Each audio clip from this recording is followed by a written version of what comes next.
Baik, tanpa berlama-lama kita lanjutkan lagi pembahasan kita ya.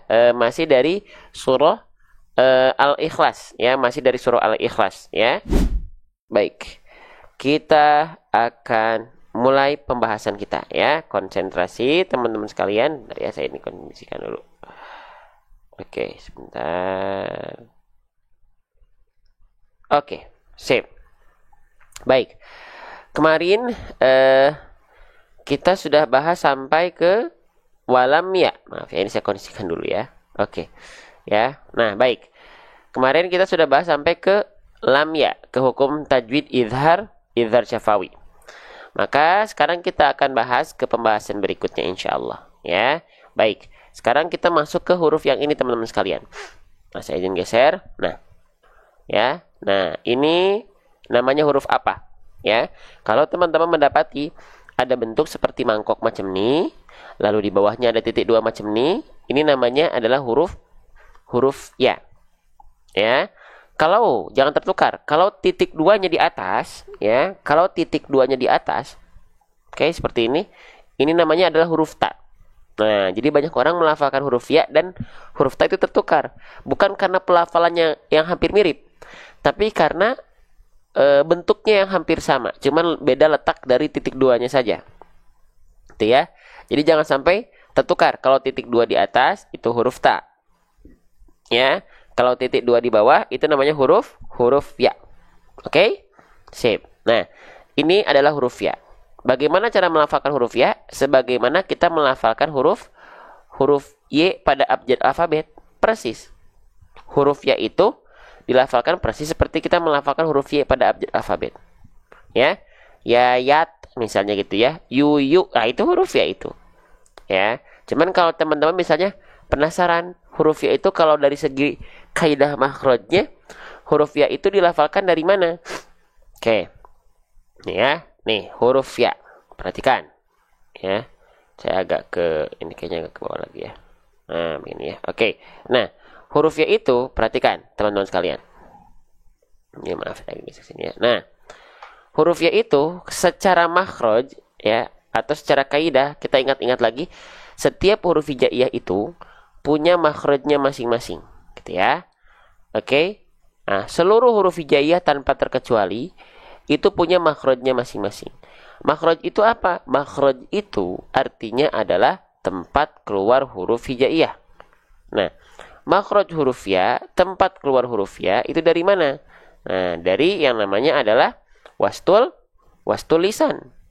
Wastul lisan itu adalah wal wastu faji musyinu ya, yang artinya adalah tengah lidah. Nah, gitu ya.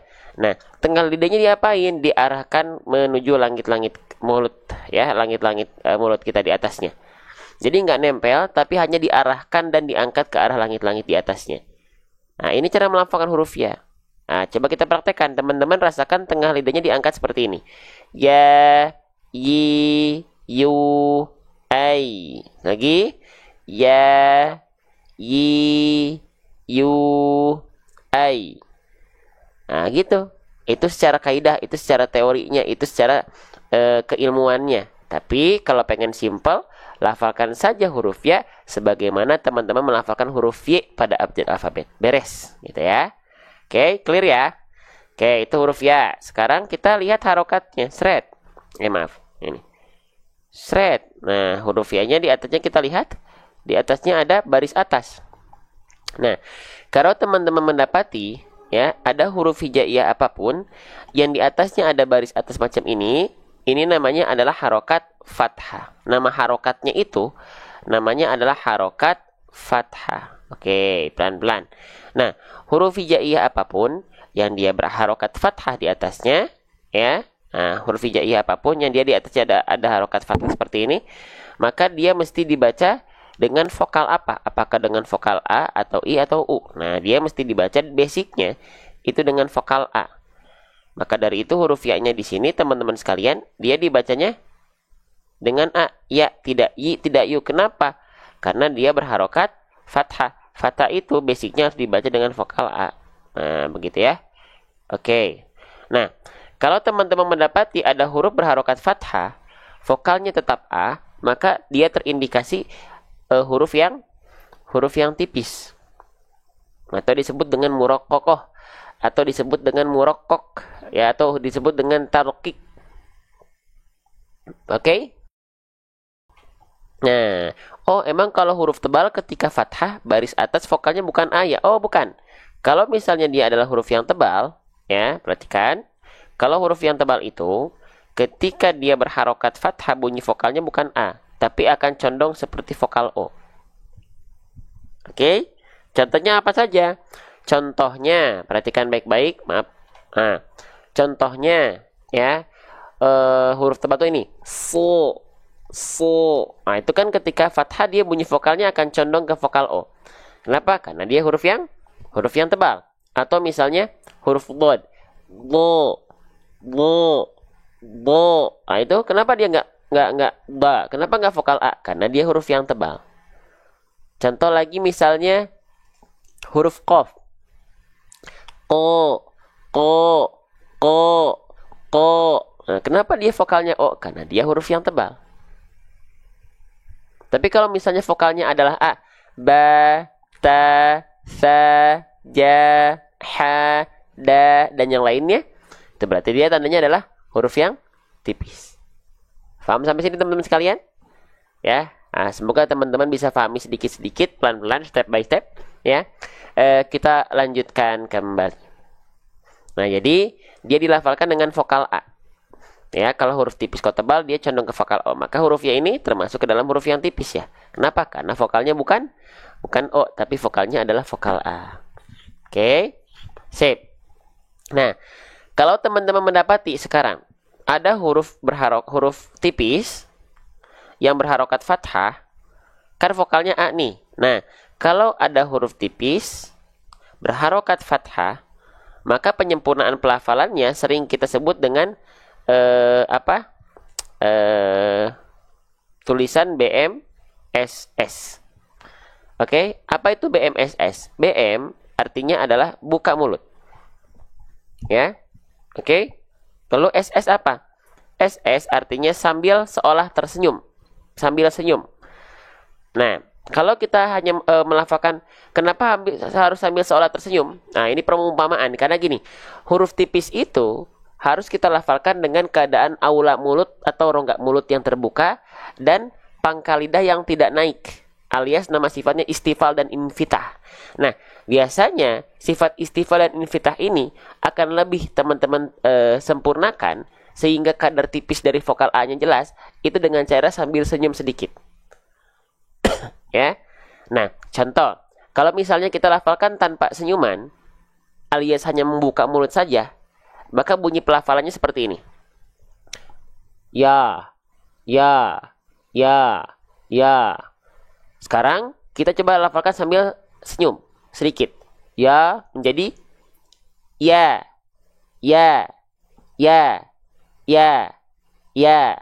Beda nggak antara bunyi ya dengan ya. Beda ya? Nah, jadi kenapa kita analogikan sambil tersenyum itu? Biar lebih mempermudah teman-teman bisa memenuhi sifat istifal, pangkal lidah tidak naik, dan infitah aula mulut, rongga mulut terbuka. Gitu. Oke? Jelas ya? Baik, kita lanjutkan kembali. Nah, iya, waalaikumsalam, silahkan. Ya, yang ikut simak silahkan. Walam ya.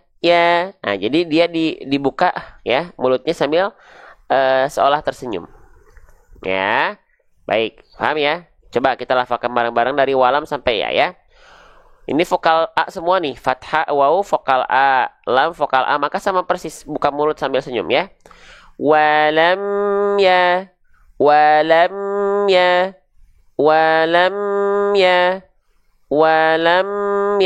Nah, begitu. Ya, baik, sekarang saya izin hapus. Bisa difahami sampai sini perlahan-lahan bagaimana cara melafalkan hurufnya, bagaimana kita menyempurnakan harokatnya, bagaimana kita menyempurnakan kadar tebal tipisnya. Ya, oke, lanjut. Sekarang kita masuk ke huruf berikutnya. Nah, sekarang kita masuk, teman-teman, kira-kira ini huruf apa? Huruf yang saya blok dengan warna hijau, kira-kira ini huruf apa ya? Nah, Ini namanya, nama aslinya, jangan sampai di antara teman-teman ada yang bilang huruf K. Ingat, di huruf hijaiyah tak ada yang namanya huruf K. Ya, ini namanya adalah huruf kaf. Oke, namanya adalah, nama asli hurufnya ketika dia belum berharokat adalah kaf.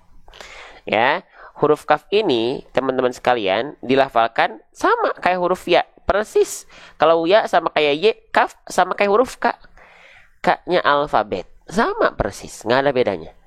Ya, nah cuman ya, jadi sama persis. Huruf kaf itu dilafalkan sama persis seperti huruf K pada abjad alfabet.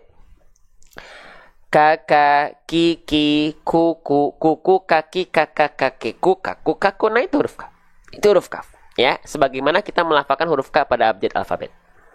Cuman ada salah satu sifat yang teman-teman harus perhatikan ketika melafalkan huruf kaf itu. Kaf punya sifat namanya apa? Namanya sifat hams. Nah, ini akan agak kita bahas dulu ya.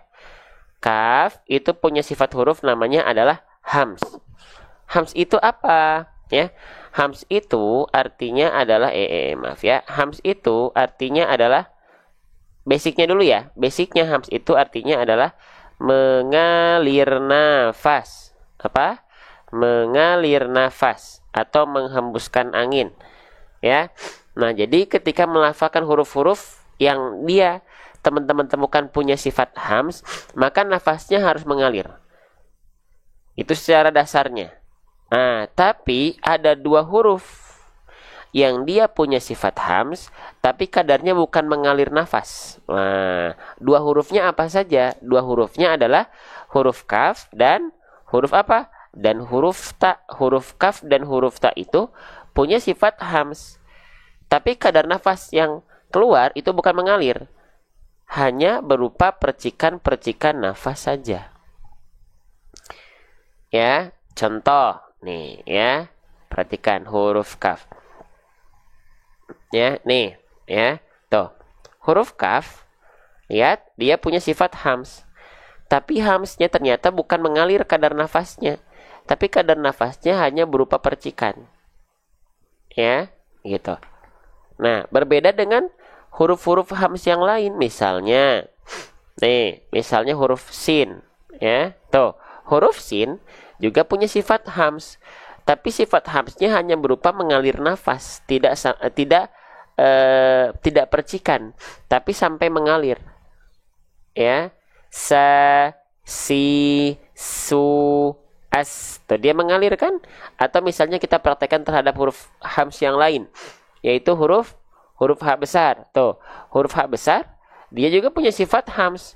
Tapi kadarnya hanya berupa aliran nafas saja. Aliran nafas, bukan hanya percikan. Ha, hi, hu, bah, gitu ya. Satu lagi H kecil. H kecil juga sama tuh. Ya. Dia punya H kecil itu punya sifat hams juga. Tapi kadarnya mengalir. Ha, hi, hu, bah.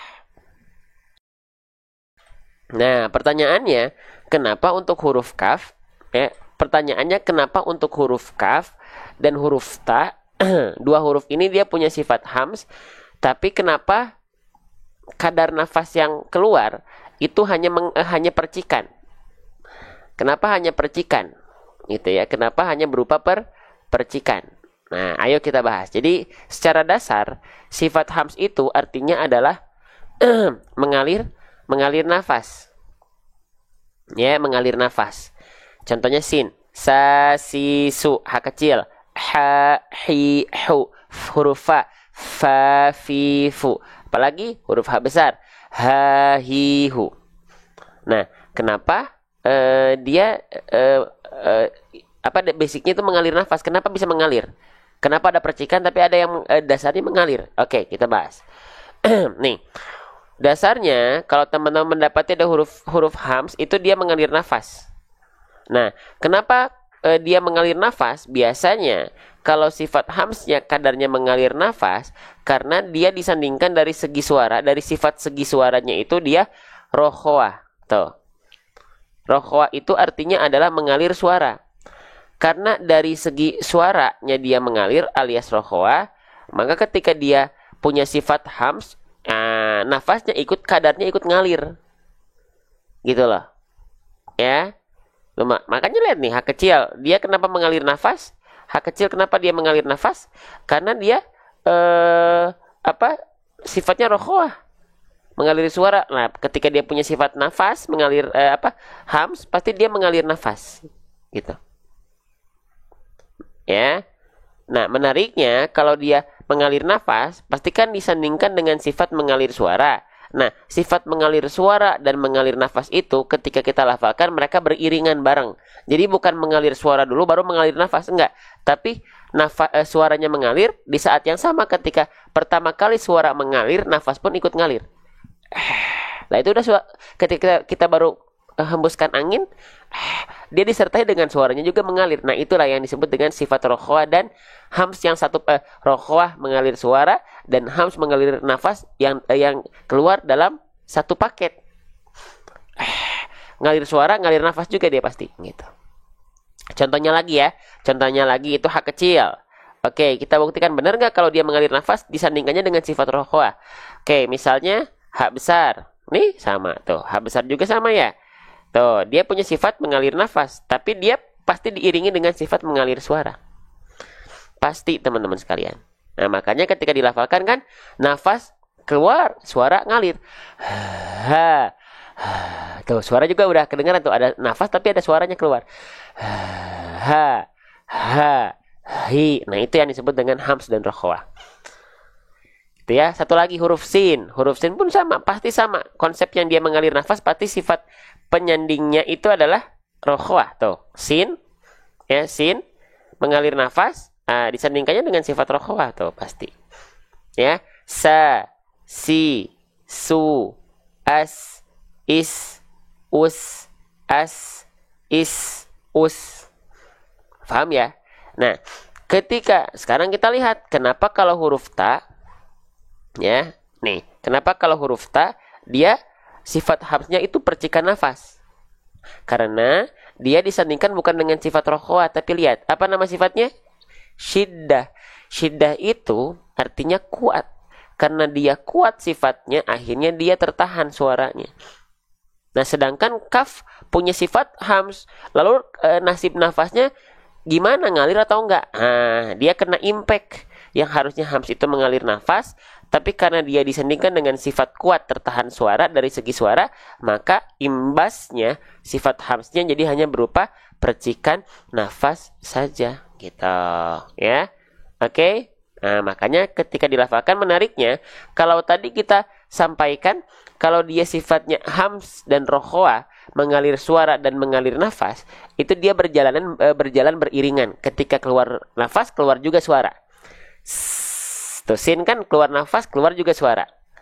Nah, berbeda halnya kalau misalnya dia sifatnya hams tapi segi suaranya adalah syiddah.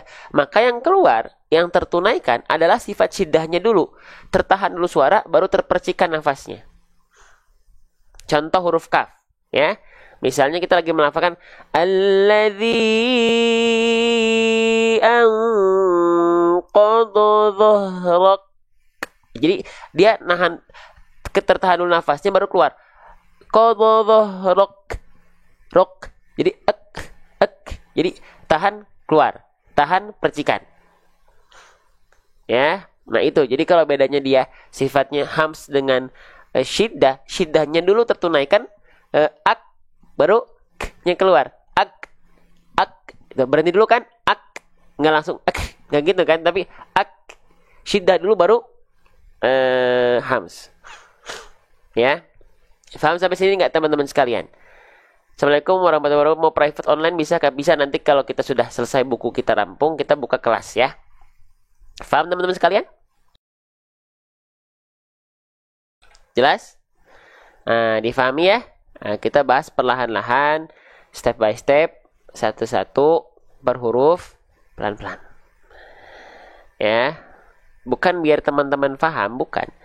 Tapi kita biar menunaikan segala apa yang saya bisa bantu, teman-teman bisa mengetahuinya, teman-teman paham atau tidak, itu izin Allah. Teman-teman bisa atau tidak, insya Allah itu izin Allah. Tutorial Qaf nanti ya, kita bahas sesuai dengan contoh ayat, oke? Sip. Lanjut. Ya. Nah, itu huruf kaf. teman-teman sekalian ya. Jadi saya bahas dari bahasan ayat yang sedang kita baca. Ya. Oke, mohon izin. Oke, kita lanjutkan ya. Nah,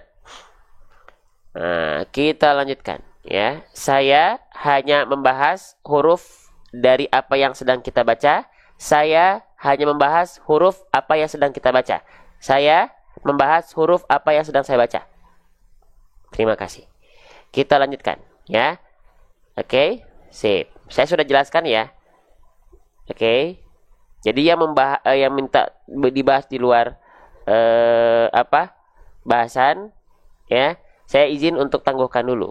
Kita bahas dari ayat yang kita baca. Oke. Sip. Kita lanjutkan. Walam yaku. Nah, kita lanjutkan teman-teman sekalian. Nah, jadi kadarnya ternyata huruf kaf itu bukan mengalir nafas, tapi apa? Hanya berupa percikan nafas saja. Saya izin tulis ya, biar teman-teman ingat. Saya izin tulis. Saya izin coret dulu bagian ini. Ya.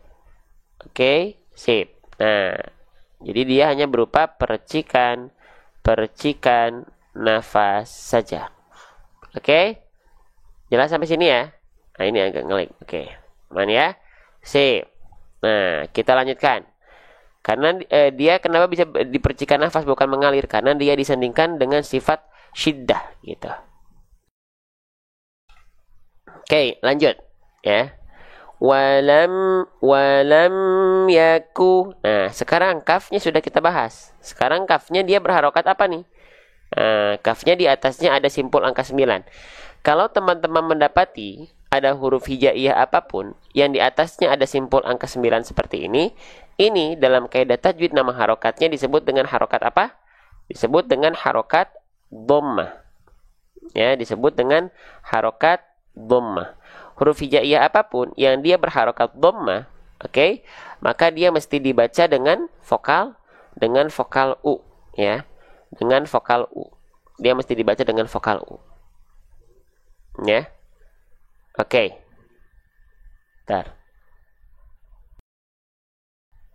Ya, oke. Nanti. Berharokat dhammah itu harus dibaca dengan vokal U. Ya. Oke. Nah, berarti kafnya tidak kita baca K. Nggak kita baca dengan vokal A. Kenapa? Karena dia tidak berharokat fathah. Oke? Lalu dia nggak dibaca dengan vokal I. Kenapa? Karena dia tidak berharokat kasroh. Tapi dia mesti dibaca dengan vokal U. Kenapa? Karena dia berharokat dhammah. Dhammah itu dibaca keluarnya dengan vokal U. Oke, pelan-pelan. Ya. Nah, huruf hijaiyah apapun yang dia berharokat dhammah, perhatikan huruf hijaiyah apapun yang dia berharokat dhammah, ya. Nah, dibaca dengan vokal U dan bagaimana cara menyempurnakan vokal U-nya? Ya. Bagaimana cara menyempurnakan harokat dhammahnya, vokal U-nya dengan cara MM. Apa itu MM? MM itu artinya maju mulutnya, muncung mulutnya, mencucuk mulutnya, monyong mulutnya, muncung mulutnya. Nah, gitu ya. Oke. Jadi harus maju mulutnya. Ya. Kalau pengen sempurna. Jadi kalau teman-teman melafalkan harokat dhammah vokal U, teman-teman hanya melafalkan seperti ini. Perhatikan. Walam yakul lahu kufuwan ahad. Nah, itu nggak cukup menyempurnakan harokat dhammah. Walam yakul lahu kufuwan ahad. Itu bukan harokat dhammah itu. Karena harokat dhammah itu harus monyong, harus muncung.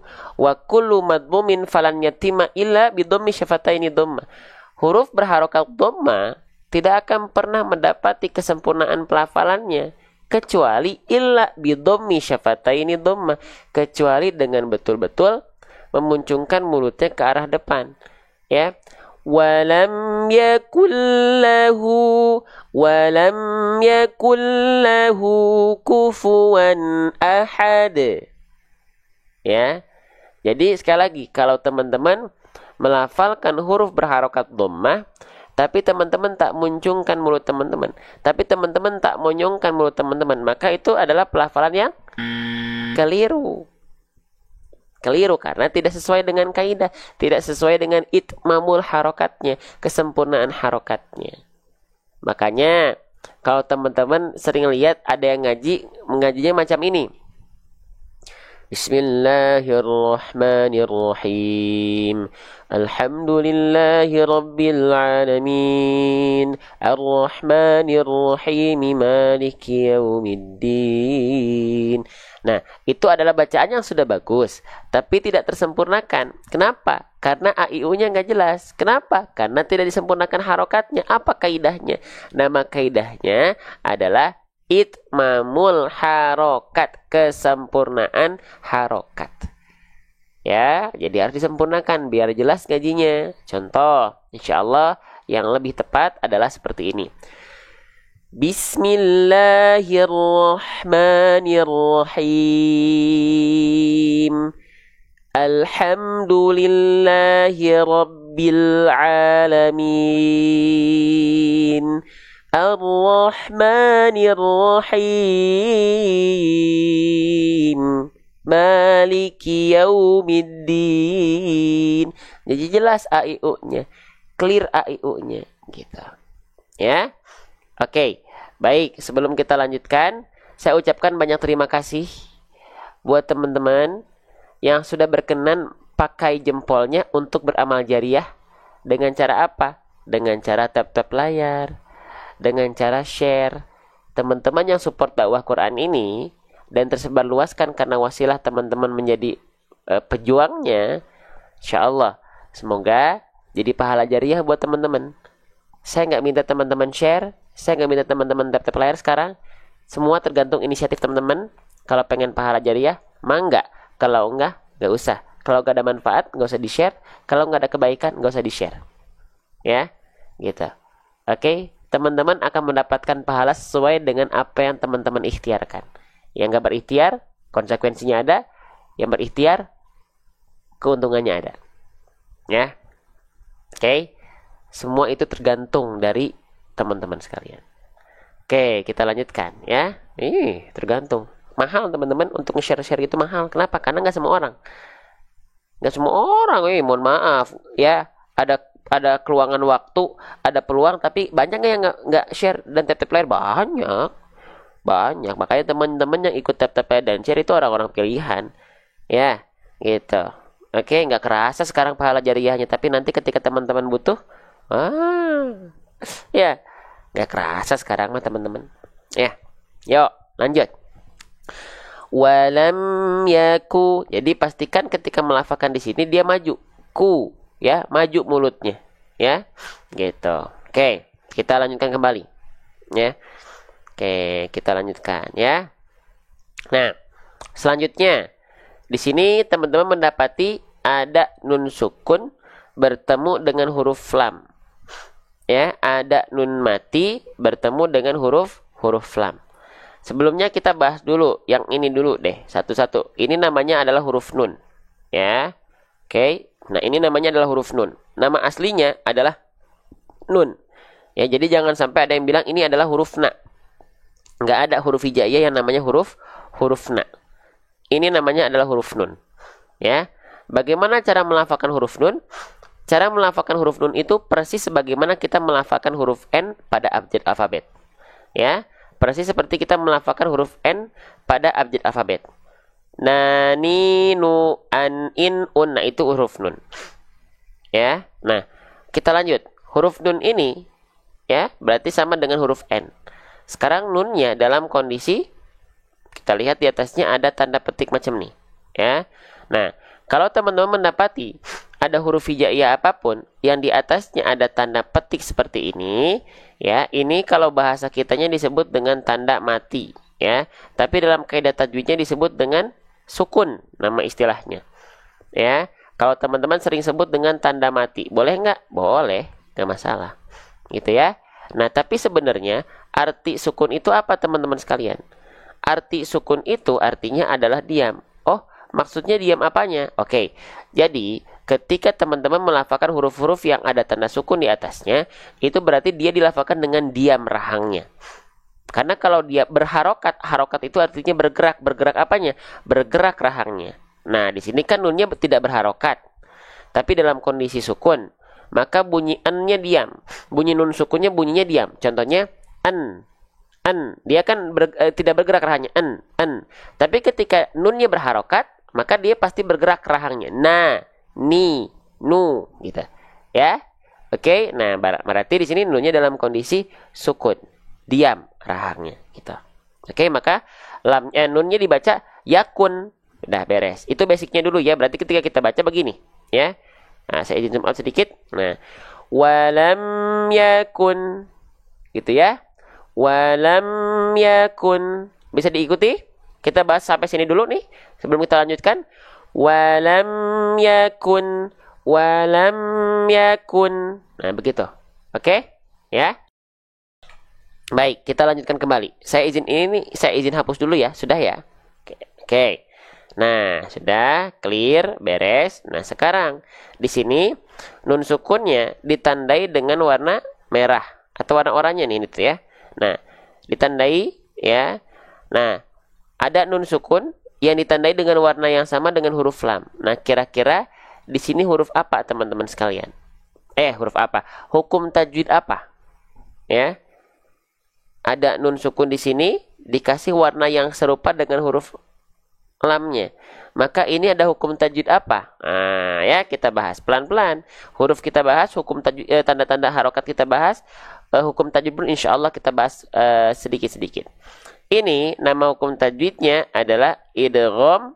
Idgham apa? Idgham bila gunnah. Ya, bila gunnah. Nah, ya nama hukum tajwidnya antara nun sukun, nun mati bertemu dengan huruf lam adalah idgham bila gunnah. Ya, apa itu idgham bila gunnah, teman-teman sekalian? Nah, kita bahas ya. Bismillah. Oke, konsentrasi. Ya. Nah, idgham bila gunnah itu masuk ke dalam bahasan hukum nun sukun dan tanwin, hukum nun mati dan an in un. Oke. Nah, di dalam bab hukum nun sukun dan tanwin an in un itu nanti ada 4 hukum tajwid. Ya. Ada izhar, ada idgham, ada iqlab, ada ikhfa hakiki. Ya, oke. Yang kita cari yang mana? Yang kita cari adalah yang idgham. Oke, ya, idgham. Nah, idgham itu nanti ada 2. Ya, dipecah menjadi 2. Sebelum kita pecah, kita kenalan dulu huruf-huruf idgham itu apa saja. Huruf-huruf idgham itu ada 6. Ya, apa saja? Ada huruf ya, ada huruf ro, ada huruf mim, ada huruf lam, ada huruf waw dan nun. Ya, ini adalah huruf-huruf idgham. Nah, nanti dari 6 huruf ini dia dipecah menjadi 2 kelompok. Ada 2 huruf masuk ke idgham bi ghairi gunnah, ada 4 huruf sisanya masuk ke idgham bi gunnah. Ya. Oke. Nah, yang idgham bi ghairi gunnah itu disebut juga idgham bila gunnah. Nah, yang masuk ke dalam idgham bila gunnah itu ada 2 huruf, yaitu huruf lam dan huruf ro. Maka sisanya 4 huruf yang tadi kita bahas huruf-huruf idgham, berarti sisanya masuk ke idgham bi gunnah. Ya. Kalau kita pengen detail lagi, idgham bi gunnah itu nanti ada 2. Ada idgham bi gunnah yang kamil, ada idgham bi gunnah yang naqis. Tapi kita nggak bahas dulu yang ini, ya. Tapi kita bahas dulu yang ini. Oke. Idgham bi ghairi gunnah atau idgham bila gunnah. Oke, sampai sini bisa difahami sedikit-sedikit teman-teman sekalian? Jelas sampai sini? Ya. Nah, idgham bi ghairi gunnah atau idgham bila gunnah. Oke. Nah, idgham bila gunnah itu apa? Nah, atau idgham bi ghairi gunnah itu apa? Nah, secara keadaan ya, kita pahami dulu idgham bila gunnah adalah pertemuan antara nun sukun atau tanwin an in un berjumpa dengan 2 huruf ini. Agak ngelag ya. Dengan 2 huruf ini teman-teman sekalian. Ya. Nun sukun atau tanwin an in un berjumpa dengan 2 huruf ini salah satunya. Ya. Oke. Kalau misalnya ada nun sukun atau an inun bertemu dengan lam ro, itu adalah idgham bila gunnah. Saya izin ulang-ulang seperti ini biar nempel di alam bawah sadar teman-teman ya. Bukan pengen cepat-cepat ya. Gitu. Langsung baca. Iya. Oke. Nah, sekarang kita cek dulu ya dalam ayat ini idgham bila gunnah atau bukan. Gitu. Cek ya. Oh, di sini nun sukun ketemu sama lam enggak? Atau huruf ro enggak? Oh, betul Bang. Di sini nun sukunnya berjumpa dengan huruf lam. Berarti dia adalah idgham bila gunnah. Ya, idgham bila gunnah atau idgham bi ghairi gunnah. Oke. Cara bacanya gimana, Bang? Apakah nun sukunnya tetap kita baca yakun lahu? Apakah tetap dibaca seperti itu? Yakun lahu. Apakah nun sukunnya tetap dibaca jelas macam itu? Ternyata kita bahas. Sip. Ternyata dia tidak dibaca jelas seperti itu. Tapi, nih kita lihat. Dia dibaca dengan meleburkan bunyi nun sukun atau tanwinnya ke dalam apa? Ke dalam huruf lam atau huruf ro tanpa disertai dengan dengung. Jadi, bunyi nun sukun itu apa? Bunyi nun sukun atau tanwin yaitu konsonan an-nya. Nah, maka di sini bunyi an-nya kita leburkan ya tanpa ditahan, tanpa dengan dengung. Dileburkan kemana? Dileburkan ke huruf lam atau huruf ro. Maka ketika kita lafalkan ke sini, teman-teman sekalian, kita cek. Berarti di sini nggak kita baca begini. Walam yakun. Nggak kita baca walam yakun lahu. Nggak dibaca walam yakun lahu. Tapi bunyian di sini, ya kita masukkan ke huruf berikutnya ke sini, ke lam. Nah, berarti walam yakullahu udah. Nah, gitu. Jadi dia tidak dibaca dengan menjelaskan bunyi nun. Itulah idgham bila gunnah. Dimasukkan ke huruf lamnya, bunyiannya tanpa didengungkan, tanpa ditahan. Karena bila gunnah, la gunnah, ghairi gunnah, tanpa dengung, tanpa gunnah. Gitu. Ya. Jadi enggak lagi kita baca walam yakun lahu, tapi bunyiannya sudah enggak ada alias dimasukkan, dileburkan ke huruf lam berikutnya. Walam yakul lahu, udah masuk ke makhraj lam, nggak ada lagi makhraj nunnya. Yakun la, nggak, tapi yakul lahu kufuwan ahad. Sampai sini paham? Itulah yang disebut dengan idgham bila gunnah atau idgham bi ghairi gunnah. Diidghamkan tanpa dengung, diidghamkan la gunnah tanpa dengung. Gitu teman-teman ya. Oke, sip. Nah, jangan sampai ditahan ya, jangan sampai dilafalkan gini. Walam yakul lahu. Enggak perlu. Yakul masuk, al-nya masuk, lalu lafalkan harokat la-nya. Walam yakul lahu. Bukan walam yakul. Nah, enggak begitu ya. Oke. Sip. Kita lanjutkan. Paham sampai sini? Nah, kita lanjut. Jadi kita bahas pelan-pelan per huruf, per harokat, per hukum tajwid. Oke. Nah, teman-teman sebelumnya saya izin ingatkan. Teman-teman, saya pengen nanya. Lam di sini di atasnya ada tanda apa nih? Nih, di atas lamnya ada tanda apa ini? Sebelumnya saya pengen nanya dulu nih. Lamnya di sini di atasnya ada tanda apa? Ini namanya tanda apa nih? Ini namanya adalah tanda tasydid. Oke, saya pengen nanya, tanda tasydid di sini tanda tasydid asli atau tanda tasydid palsu? Ayo. Ya. Apakah tanda tasydid di sini tanda tasydid asli atau tanda tasydid palsu? Asli. Kenapa asli? Nah, kenapa asli? Ayo. Ini sebenarnya asalnya nggak ada tanda tasydid, teman-teman. Ini tuh nggak bertasydid. Ya, ini tuh tidak bertasydid asalnya. Kalau kita baca dari sini saja nih, misalnya antara yakun dengan lahu itu kita baca cuma dari lahu, maka nggak ada tasydidnya dia, teman-teman. Ya, tasydidnya itu ada tasdid di sini dikasih tanda tasdid karena apa? Untuk menandakan bahwasanya nun sukun di sini dileburkan ke huruf lam, idgham bila gunnah. Ya. Oke? Iya. Iya. Ya. Jadi ini tuh tasdidnya bukan tasdid asli, sahabat. Kalau kita baca misalnya antara yakun, misalnya kita baca nggak dari yakun nih, tapi dari lahu misalnya. Nah, maka dia nggak ada tasdidnya. Ini untuk menambah wawasan saja ya. Jadi tasdidnya nggak ada sebenarnya di sini. Makanya teman-teman pernah lihat nggak ada surah mana ya? Ada surah yang dia itu diawali langsung dengan huruf yang bertasdid. Mana ya? Contohnya ya. Saya cari dulu ya. Contohnya sebentar, saya cari dulu. Mana ada nggak ya? Nah, nih perhatikan baik-baik. Perhatikan baik-baik. Nih. Coba saya pengen nanya, ini wawunya kalau ada wawu di awalnya ada di pelafalan awal ada wawu tapi tasdid. Saya tanya, bagaimana cara bacanya? Ayo. Siapa yang suka bingung ada wawu tapi di awalnya langsung ada tasdid? Pertama kali baca langsung ada tasdid. Gimana coba cara bacanya? Ada yang masih bingung nggak nih? Contohnya begini nih. Ayo.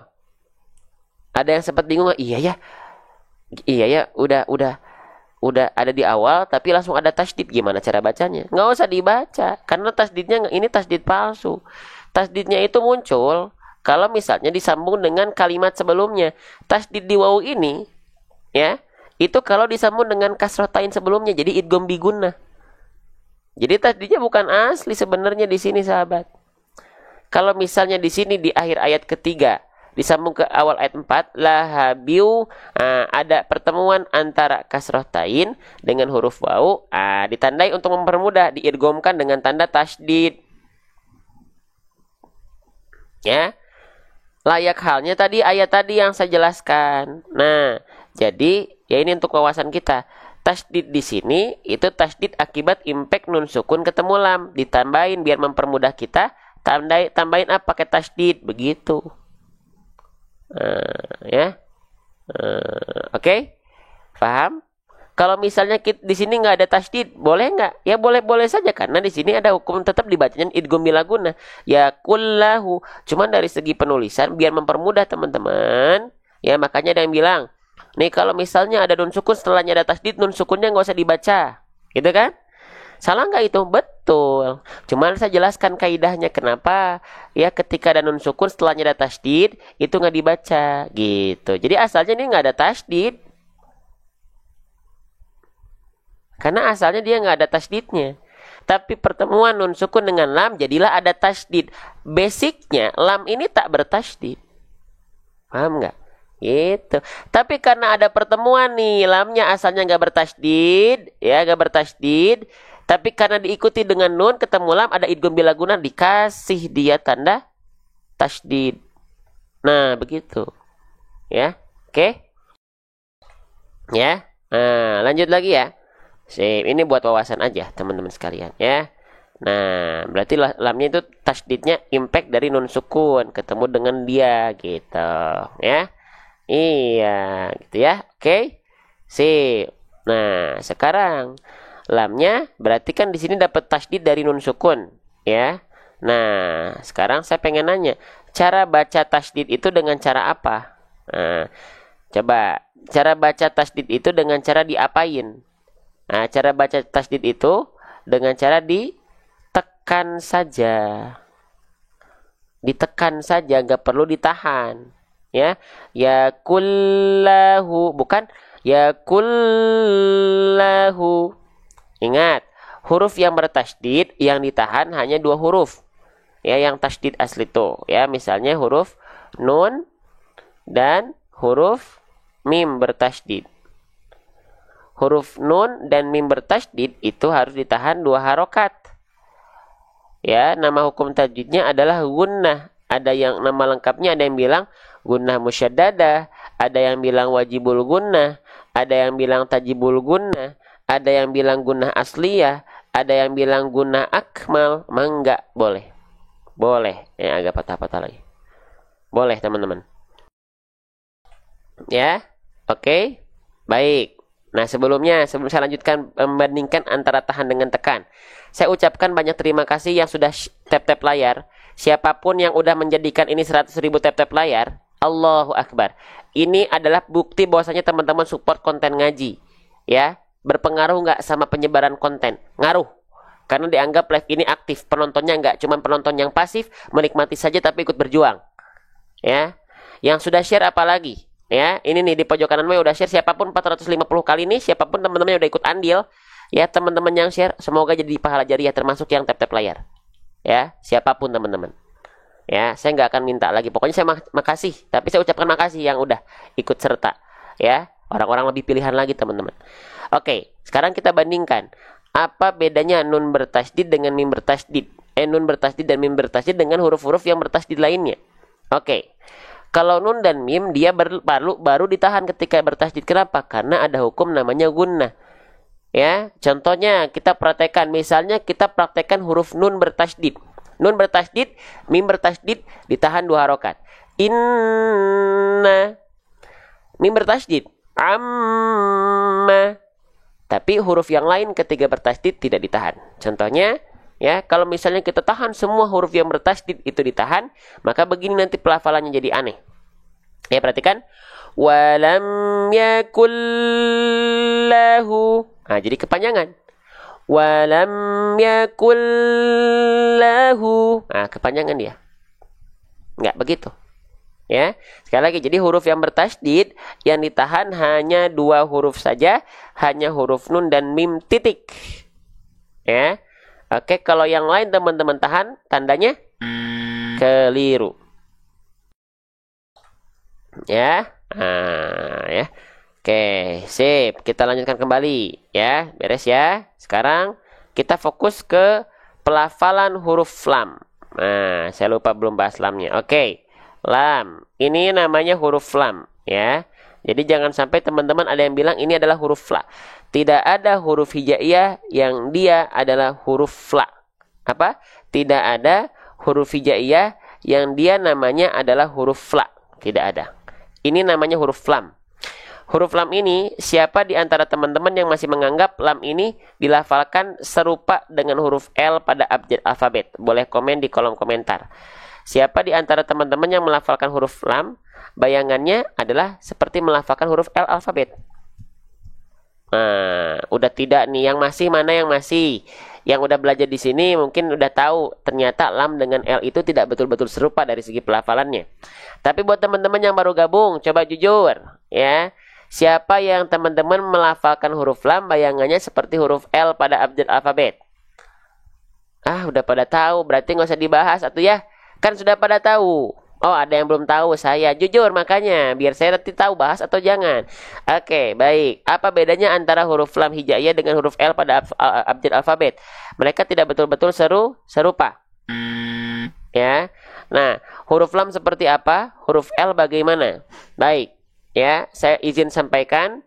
Saya izin nanti untuk zoom in. Pertama, kalau kita melafalkan huruf L pada abjad alfabet, itu biasanya yang kita sentuhkan hanya bagian ujung akhir lidah kita saja. Contohnya bagaimana? Contohnya seperti ini teman-teman. Ini huruf L pada abjad alfabet. A,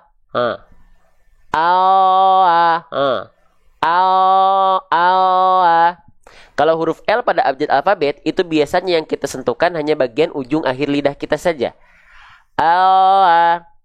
Gitu ya. Tapi kalau huruf lam, apakah kita cukup melafalkan huruf lam itu dengan menyentuhkan bagian ujung akhir lidah kita saja? Tidak. Kenapa? Karena huruf lam punya aturan. Karena huruf lam punya makhrajnya, punya makhrijul hurufnya. Di mana tempat keluar huruf lam hijaiyah? Dari walamu adnaha limuntahaha. Apa itu, Bang? Baik, kita bahas. Huruf lam itu dilafalkan seperti ini, teman-teman sekalian. Perhatikan ya. Nih, ini kita ibaratkan lidah kita. Nah, huruf lam itu dilafalkan dari pinggir lidah kita bagian depan yang kiri, pinggir lidah depan kita bagian yang kanan. Keduanya nih, kiri kanan, pinggir lidah depannya, kiri kanannya menyusur sampai ke ujung lidah, disentuhkan ke langit-langit, straight. Maka ketika kita lafalkan, bentuk pelafalannya macam nih. Allah. Kalau L alfabet, Allah. Allah. Kalau lam hijaiyah, alla, alladzi, alhamdulillahi. Bunyinya beda karena pelafalannya tak sama. Siapa yang baru tahu boleh komen di kolom komentar. Siapa yang baru tahu boleh komen saya di kolom komentar. Jadi ternyata huruf lam dengan huruf L, ya, huruf lam hijaiyah dengan huruf L alfabet itu tak betul-betul serupa. Gitu ya, tidak betul-betul serupa teman-teman sekalian. Oke? Ya. Baik, kita lanjutkan kembali teman-teman sekalian. Ya, Masya Allah. Kita lanjutkan teman-teman ya. Baik. Yakulla. Nah gitu ya, jadi bukan yakulla, bukannya di L tapi lam. Yakulla, kul, bukan kul, ya. Baik, ya. Maksudnya inhiraf itu apa? Inhiraf itu menyimpang makhrajnya, menyimpang untuk huruf lam itu, ya. Dia itu dilafalkan agak ngegeser ke kiri ke kanan. Contoh begini. Yakul, yakulla. Yakulla. Biasanya sifat inhiraf ini akan sangat terasa ketika dalam kondisi sukun untuk menghindari adanya pantulan pada huruf lam. Contoh, banyak orang melafalkan lam sukun itu sering memantul. Kenapa? Karena lidah dia keburu turun duluan. Alhamdu. Makanya ada sifat inhiraf menghindari adanya tawalut tadi. Alhamdulillah. Nah, ada pergeseran apa? Pergeseran makhraj. Penyimpangan makhraj. Tuh. Ya. Gitu. Tapi sifat inhiraf ini tidak terlalu terasa karena tidak sangat terasa ketika dalam kondisi berharokat biasanya. Terasa itu dalam kondisi sukun. Ya. Imam di tempat saya bacanya walam yakullahu, tidak, bukan walam yakullahu, ya, gitu. Karena di sini bukan lafaz Allah ini, ya, jadi bukan walam yakullahu, hati-hati, ya. Oke, lanjut lagi ya teman-teman sekalian ya. Nah, saya izin lanjutkan. Oke, nah sekarang lamnya sudah kita bahas. Sekarang kita masuk ke harokat baris atasnya teman-teman sekalian, ya, ke harokat baris atasnya. Oke, kita ulang lagi ya. Kalau teman-teman mendapati ada huruf hijaiyah apapun yang di atasnya ada baris atas seperti ini namanya harokat apa? Namanya harokat apa teman-teman? Kalau ada huruf hijaiyah apapun yang di atasnya ada baris atas macam ini namanya harokat fathah, ya. Oke, namanya adalah harokat fathah. Huruf hijaiyah apapun yang dia berharokat fathah, maka dia mesti dibaca dengan vokal A. Basicnya dengan vokal A. Maka lam di sini kan kita nggak baca li, nggak dibaca dengan vokal I. Kenapa? Karena dia tidak berharokat kasroh. Lalu dia tidak dibaca dengan vokal U. Kenapa? Karena dia tidak berharokat dhammah. Oke? Tapi dia dibaca mesti dengan vokal A, wajib vokal A. Kenapa? Karena fathahnya dibaca dengan vokal basic fathah itu A. Ya, Bang, bukankah ini nggak dibaca tebal? Bukankah sebelumnya vokalnya U, yakullahu misalnya? Karena ini bukan lafaz Allah. Beda lagi aturan mainnya. Ini bukan lafaz Allah. Ya, jadi kalau yang masih bacanya, ada yang baca walam yakullahu, itu bukan lafaz Allah. Makanya nggak dibaca yakullahu, tapi yakullahu. Walaupun sebelum lahunya itu adalah dhammah ku. Tapi ini bukan lafaz Allah. Gitu. Ya. Oke.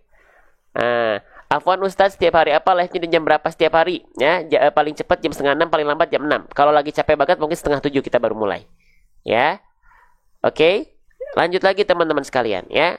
Walam yakulla. Nah, jadi dibaca dengan vokal A. Nah, huruf-huruf yang ketika dia berharokat fathah bunyi vokalnya adalah bunyi vokal A, tandanya dia adalah huruf yang tipis. Ya, dia tandanya adalah huruf yang tipis, teman-teman sekalian. Oke ya, paham ya? Nah, emang Bang kalau huruf tebal ketika dia fathah bunyi vokalnya apa? Kalau huruf tebal ya ketika fathah baris atas bunyi vokalnya condong akan ke vokal O. Ya. Oke, paham ya? Jadi di sini kita lafalkan dia dilafalkan tidak lohu, tidak, tapi lahu. Ya, maka huruf lam di sini karena dia dibaca dengan vokal A, Tandanya huruf lamnya adalah huruf yang tipis, bukan termasuk ke dalam huruf yang tebal. Faham sampai sini? Jelas sampai sini teman-teman sekalian? Ayo, sedikit-sedikit kita pelajari pelan-pelan ya, apa namanya? Step by step, pelan-pelan. Bertahap. Jelas. Sebelumnya tadi Kak Yanas terima kasih gift-nya ya. Jarang banget ada yang nge-gift konten-konten ngaji, teman-teman. Percaya nggak? Ya, percaya nggak? Konten-konten lain itu, yang nge-gift. Kalau ketika bagian konten ngaji, konten tausiah, ya, konten apa lagi? Konten tilawah, sedikit yang ngasih gift tuh. Kalah kita. Ya, gitu. Oke, nggak apa-apa. Yang penting fokus, semangat. Ya, kalah kita. Oke. Nah, lanjutkan lagi teman-teman sekalian. Nah, sekarang kalau teman-teman apa namanya sudah tahu ya melafalkannya seperti apa.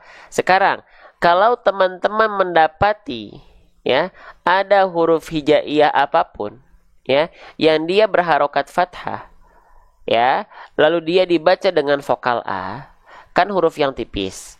Maka bagaimana cara melafalkan huruf tipis yang berharokat fathah? Nah, cara melafalkan huruf, ya percaya kalau konten joget yang tak bermanfaat banyak yang gitu ya, aneh ya. Ya mungkin menghibur, tapi ya seharusnya konten-konten tausiah guru-guru kita gitu ya, tausiah ulama-ulama kita, konten ngaji. Oh, itu yang lebih disupport teman-teman. Atau itu yang menghantarkan kepada kebahagiaan akhirat. Ini mah kebahagiaan dunia saja gitu ya. Di giftnya nggak main-main. Lah kita. Gitu. Ya. Oke. Sip. Lanjut. Nah. Sekarang kalau teman-teman mendapati ada huruf tipis yang berharokat fathah, maka penyempurnaan pelafalannya dengan cara apa? Gitu. Oke. Dengan cara malah dihapus lagi ya. Nah, dengan cara BMSS. BMSS itu apa? Buka mulut sambil senyum. Buka mulut itu artinya gini, huruf berharokat fathah itu dia itu wal maftuhu bil fathhi fham. Dia itu harus dibuka mulutnya. Ya, lalu kenapa saya analogikan dengan sambil senyum? Nah, jadi gini, huruf tipis itu biar kadar tipisnya terasa, dia itu punya dua sifat. Nama sifatnya adalah istifal dan infitah. Istifal itu pangkal lidah tidak naik, infitah itu aula mulut, rongga mulut terbuka. Nah, biasanya sifat istifal dan infitah ini saya analogikan sambil senyum. Kenapa? Karena lebih membuat teman-teman lebih termudahkan. Biasanya kalau teman-teman senyum sedikit gitu ya, otomatis aula mulut teman-teman sifat infitahnya lebih sempurna dan sifat istifalnya lebih sempurna. Gitu ya. Jadi titik tumpunya itu bukan teman-teman harus senyumnya, bukan. Tapi senyum itu biar teman-teman dalam mulutnya itu sifatnya tepat gitu loh. Ya. Oke. Nah, maka ketika kita lafalkan, contohnya tadi walam yakul lahu, teman-teman buka mulutnya sambil senyum sedikit. Kalau teman-teman hanya buka mulut saja, pelafalannya jadi macam nih. Teman-teman silakan bedakan sendiri. Silakan teman-teman bedakan sendiri. Contoh, walam yakul la dengan la.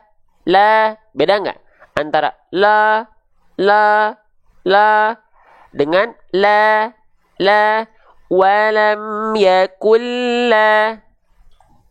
Beda pasti karena organ di dalamnya beda. Kenapa? Karena dipancing pakai senyuman gitu.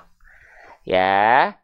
Oke, lanjut lagi ya. Nah, jadi kita lafalkan ya, coba teman-teman kita tebak-tebakan mana lam yang tepat. Saya lafalkan. Saya nggak akan perlihatkan mulut saya, tapi teman-teman dari pendengaran saja bisa membedakan mana yang dia dibuka mulut sambil senyum, mana yang dia hanya dibuka mulut saja. Perhatikan ya. Perhatikan. Ya kulla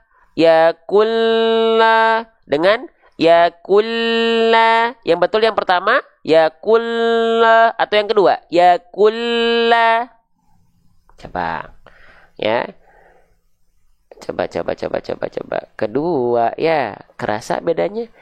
Ya pasti kerasa karena beda pelafalannya, teman-teman sekalian. Iya. Oke, sip. Oke, kita lanjutkan kembali ya. Nah, ini ada pembahasan menarik nih. Ini ada pembahasan menarik nih teman-teman sekalian. Ya. Nah, oke. Sip. Mau kita bahas atau cukup? Nah, ini mau kita bahas atau enggak nih? Bagian ini nih. Mau kita bahas atau enggak nih? Oke. Saya pengen nanya deh. Ini hurufnya huruf apa dulu? Jangan dulu ke ini. Ini huruf apa namanya? Ayo, coba komen di kolom komentar. Kira-kira huruf yang saya kasih tanda warna bulat nih, warna bulat bentuk oval nih. Ini huruf apa? H. H-nya H yang mana? Coba. Betul, ini H, tapi H yang mana? Coba, boleh komen ya. H-nya H yang mana? Betul, ini H, tapi H yang mana? H yang mana? H-nya H yang mana? H besar. Oke, sepakat? Sepakat ya? Oke, kita bahas dulu H besar. Teman-teman, siapa di antara teman-teman yang masih menganggap H besar ini ya dilafalkan dari dada? Jujur siapa yang sepakat bahwasannya huruf H besar ini dilafalkan dari dada? Boleh komen di kolom komentar sekarang juga. Sambil istirahat nih. Masih ada? Nah, yang masih menganggap bahwasannya H besar itu dilafalkan dari dada, maka teman-teman tetot. Teman-teman keliru. Ya. Oke. Nah, ingat teman-teman, ya. H besar itu sama sekali tidak ada hubungannya dengan dada. Ya. Di mana makhraj huruf H besar? Di mana tempat keluar huruf H besar? Baik. Tempat keluar huruf H besar itu dilafalkan dari mana? Oke, kita bahas ya. Perhatikan baik-baik. Nih, ya. Oke. Tuh. H besar itu ya dilafalkan. Ingat, setiap huruf hijaiyah itu punya makhraj. Makhraj itu tempat keluar huruf. Tempat keluar huruf H besar dilafalkan dari yang namanya adalah aqsal halqi, bukan dada. Aqsal halqi itu artinya adalah tenggorokan paling bawah, atau seringkali kita sebut dengan pangkal tenggorokan. Ya, bukan dari dada. Tsumma li aqsal halqi hamzun ha'u. H besar dan hamzah itu dilafalkan dari tempat yang sama, dari tenggorokan paling bawah. Ya, dari tenggorokan paling bawah. Nah, contohnya seperti ini. Tuh, kelihatan? Tuh, jadi H besar itu dilafalkan dari tenggorokan paling bawah. Nih, area yang berwarna ungu kelihatan? Area yang berwarna ungu nih, teman-teman. Nah, H besar dilafalkan dari sini. Ha, hi, hu, bah. Nah, dari sini.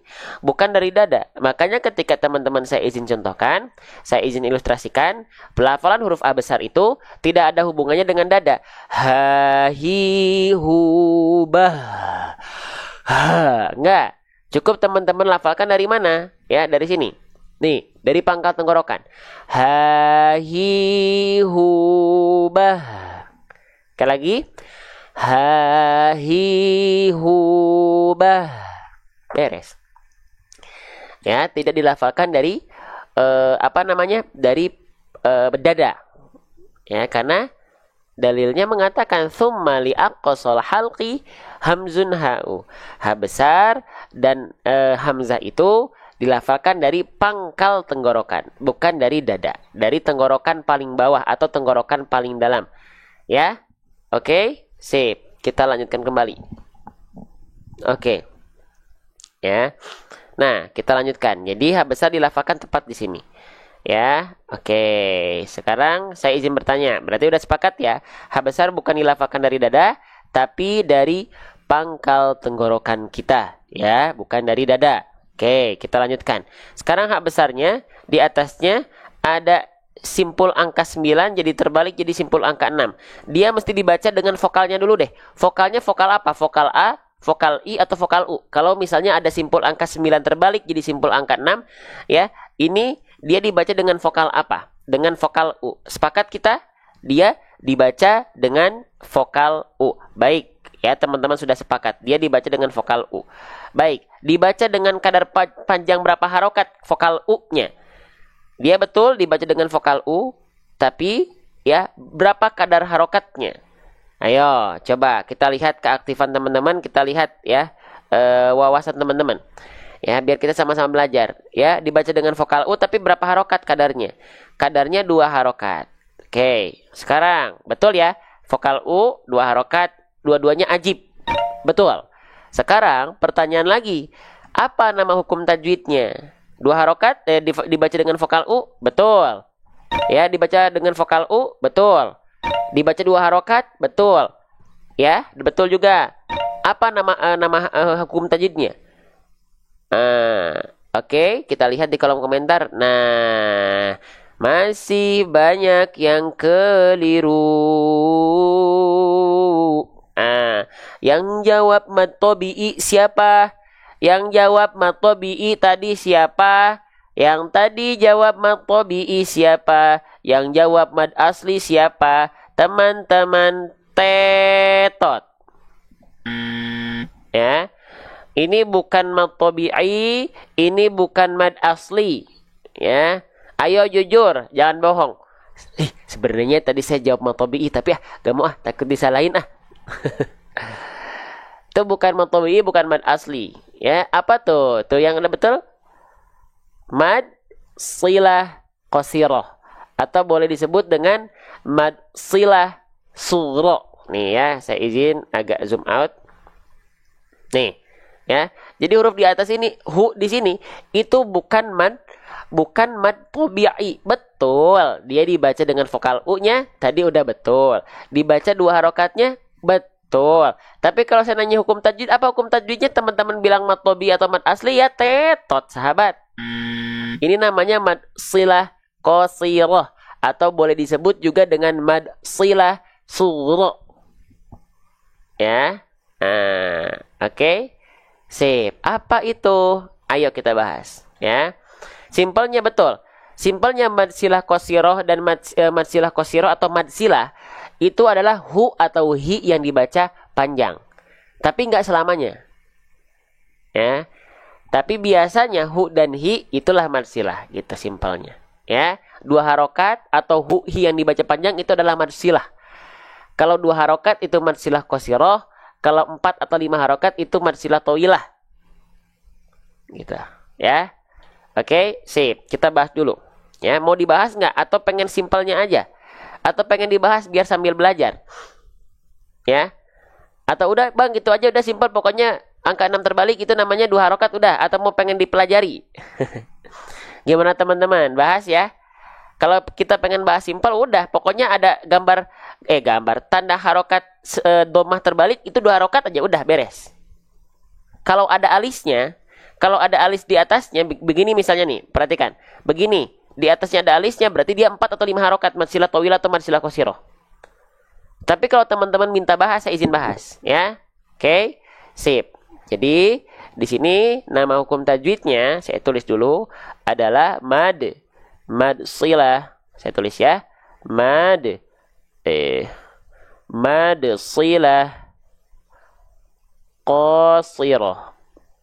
Nama lainnya adalah mad silah sughra. Ya. Oke. Nah, ini udah jam berapa nih? 7:30, Masya Allah. Ya, ini pembahasan kita terakhir ya. Nah, sebelum kita lanjutkan deh, ya.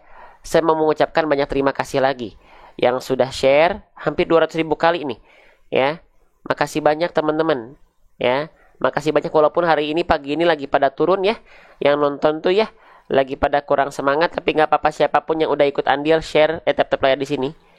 Terima kasih banyak teman-teman, berarti ketahuan yang support berapa banyak, ya. Oke, semoga jadi pahala jariah. Yang sudah share pun di pojok kanan bawah nih. Tuh, ya. Di antara 1.200 orang, nggak semua kan ya yang share ya. Ada 1 orang yang 5 kali, ada 10 kali, pokoknya makasih banyak nih yang udah share. Ya, ya Allah, saya bersaksi teman-teman yang udah share ini berarti support dakwah Quran ya Allah. Siapapun tuh yang terus share nih. Ya. Oke. Hari Minggu banyak yang tidur. Iya ya, Masya Allah. Capek kali ya, yang kerja dipakai buat istirahat. Iya, nggak masalah. Kita doakan teman-teman yang istirahat karena mungkin hari Senin sampai Jumat sampai Sabtunya bahkan kerja, ya hari libur daripada jalan-jalan dipakai buat istirahat. Kita doakan semoga sehat-sehat semua ya, insya Allah. Oke, baik. Nah, walam yakul lahu, ada yang olahraga ya, Masya Allah, jangan lupa olah hati ya. Olah hati, olah bacaan juga harus penting ya, gitu. Apalagi Al-Fatihah. Olahraga diupayakan, tapi olah bacaan Al-Fatihah nggak pernah diolah ya. Oke, lanjut. Nah, jadi ini namanya adalah mansilah qasiroh atau mansilah suguro ya.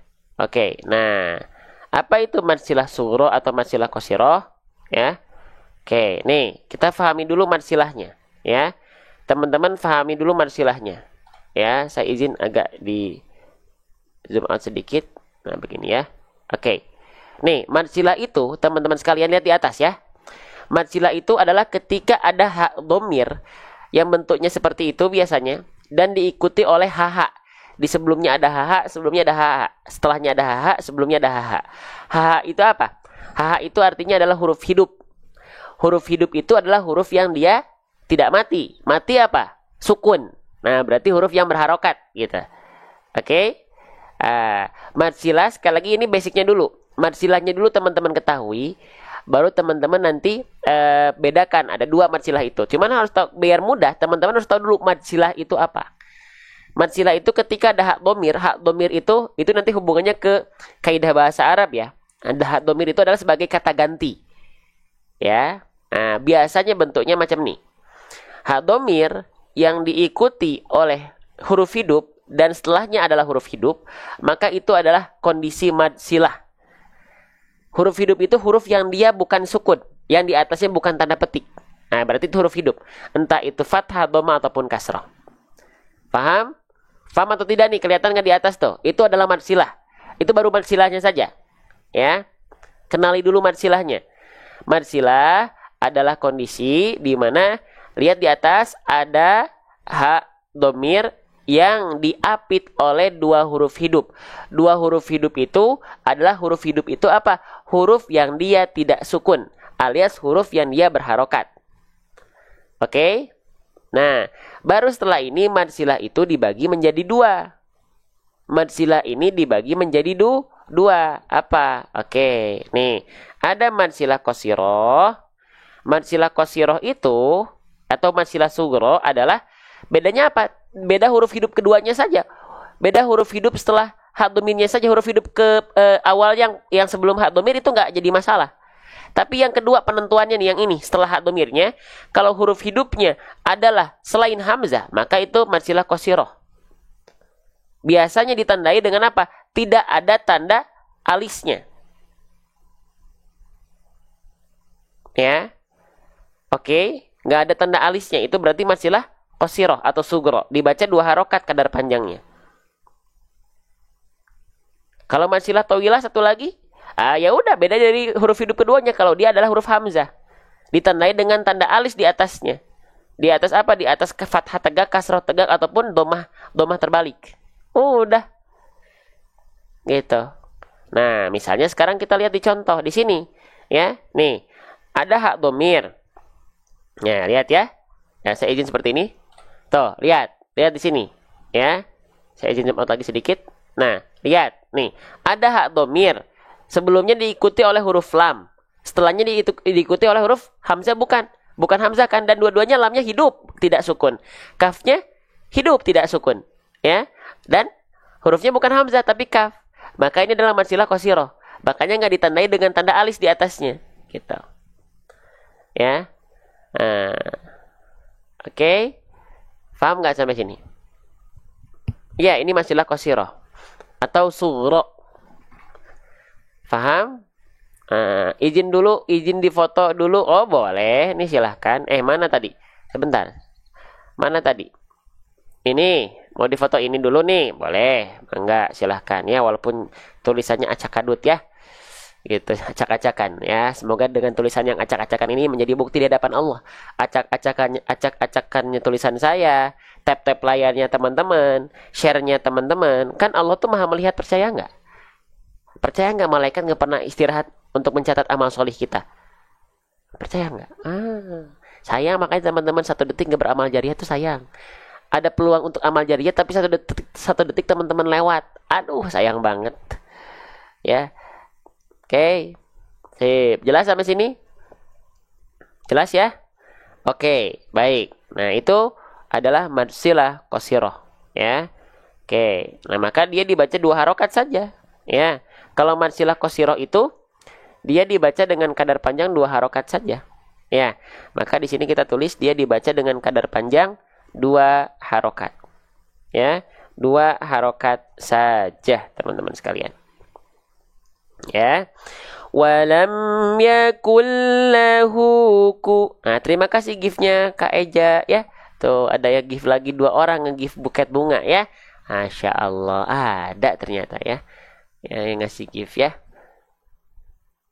Saya suka sekali belajar tajwid Ustadz walau sulit tapi penasaran kalau belum bisa. Masya Allah. Nah, dibaca 2 harokat itu gimana caranya biar konsisten? Diayunkan aja ya. Diayunkan saja. Jadi gini, perhatikan. Diayunkan saja. Ayunku, huku, lahuku. Tinggal kita praktekkan dalam pelafalan. Walam yakul lahuku. Nah, gitu. Lagi ya. Walam yakul lahuku. Udah. Beres deh. Gitu. Oke. Iya, kalau mad silah tawilah dibaca panjang 4 atau 5 harokat itu ada tanda alis di atasnya. Terima kasih Kak Lelan topiknya. Barakallahu fikum ya. Sudah tua belajar tajwid gak masalah. Gak ada masalah. Sudah tua keren. Sudah tua tetap belajar tajwid, belajar ngaji, belajar baca Quran, keren. Bukan aib, keren malah. Yang masih muda apalagi udah belajar Quran, makin keren. Saatnya generasi-generasi muda tuh ya, Gen Z, ya milenial, Gen Z itu dekatkan dengan Quran. Makin dekat dengan Quran makin keren. Keren di hadapan Allah, keren dulu di hadapan Allah, baru keren di hadapan manusia. Kalau udah keren di hadapan Allah, insya Allah di hadapan manusia tuh jadi kecil. Keren dulu di hadapan Allah, ya, gitu. Ya, saya sudah tua masih belajar terus saya juga sama-sama ya. Saya kan juga udah tua dibanding umur 2 tahun ya, udah tua ya. Oke, sip. Oke, kita baca bareng-bareng teman-teman sekalian. Bismillah. Siap ya? Walam yakul lahu kufuwan ahad. Lagi. Walam yakul lahu kufuwan ahad. Sekali lagi. Walam yakul lahu kufuwan ahad. Nah, ya. Sekarang saya contohkan pelafalannya. Perhatikan baik-baik. Maaf.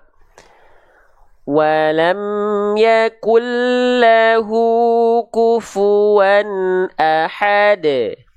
Walam yakul lahu kufuwan ahad. Terakhir. Walam yakul lahu kufuwan ahad. Ustadz, ibu ngikutin tapi nggak paham-paham. Kumaha atuh? Terus belajar. Masalah hasil jangan pengen cari hasil. Hasil mah gimana Allah. Duh, saya udah belajar nggak paham-paham. Gimana? Kumaha atuh? Belajar terus.